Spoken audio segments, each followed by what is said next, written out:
ನೋಡಿ ಫ್ರೆಂಡ್ಸ್, ಇದು ನಮ್ಮ ಗದ್ದೆಯ ಹುಲ್ಲಿನ ಪಿಂಡಿ ಕಟ್ಸಿರೋದು. ಇದು ರೈತರು ಯಾವಾಗಲೂ ಕಟಾವು ಆದ ತಕ್ಷಣ ಇದನ್ನು ಸ್ವಲ್ಪ ದಿನ ಬಿಟ್ಟು ಡ್ರೈ ಆಗತ್ತೆ ಆದಮೇಲೆ ಈ ಥರ ಒಂದು ಟ್ಯಾಕ್ಟ್ರ್ ಥರ ಬಂದು ಹುಲ್ಲಿನ ಮಿಷಿನ್ ಕಡುತ್ತೆ. ಹೀಗೆ ನೋಡಿ, ಇಲ್ಲಿ ನೀವು ನೋಡ್ತಾ ಇದ್ದೀರಲ್ಲ, ಇದೇ ಥರ ಒಂದು ಹುಲ್ಲಿನ ಪಿಂಡಿನ ಈ ಥರ ಕಟ್ಟುತ್ತೆ. ಒಂದು ಎಕರೆಗೆ ಸರಾಸರಿ ಇದು ಒಂದು 35-40 ಪಿಂಡಿಯಾರು ಬೀಳುತ್ತೆ. ಇದಕ್ಕೆ ಇಂತಿಷ್ಟು ಅಂತ ಒಬ್ಬರು ಪಾರ್ಟಿ ಕರ್ಕೊಂಡು 150-200 ರೂಪಾಯಿ ಥರ ಮಾಡ್ಕೊಂಡು ಇದು ಮಾಡ್ತಾರೆ. ಹಾಗೆ ಇಲ್ಲಾಂದರೆ ಆ ಪಕ್ಕದ ಗದ್ದೆಯವ್ರು ನೋಡಿ, ಅಲ್ಲಿ ಆ ಥರ ಮೆದೆಗಳು ಹಾಕವ್ರೆ, ಆ ಥರ ಇದು ಮಾಡ್ಕೊಂಡು ಮಾಡ್ತಾರೆ. ಈಗೂ ಮಾರ್ಬೋದು ಅಥವಾ ಈ ಥರ ಪಿಂಡಿ ಕಟ್ಸಿ ಮಾರ್ಬೋದು.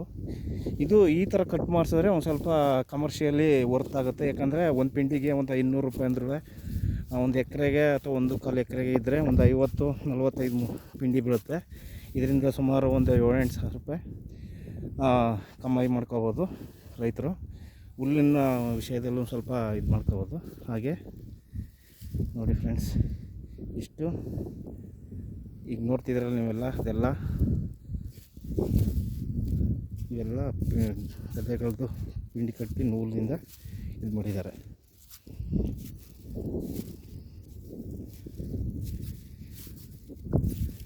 ದಯವಿಟ್ಟು ಹಾಗೆ ನಮ್ಮ ಯೂಟ್ಯೂಬ್ ಚಾನಲ್ನ ಸಬ್ಸ್ಕ್ರೈಬ್ ಮಾಡಿ, ಶೇರ್ ಮಾಡಿ, ನಮಗೂ ಬೆಂಬಲಿಸಿ.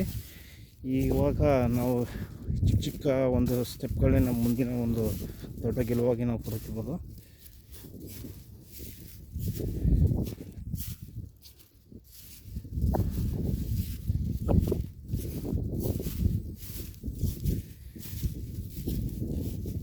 ರೈತರ ಈ 6 ತಿಂಗಳ ಶ್ರಮ ವಹಿಸಿ ಎಲ್ಲ ಮಾಡೋದ್ರಿಂದ ಇವೆಲ್ಲ ಪ್ರತಿಫಲ.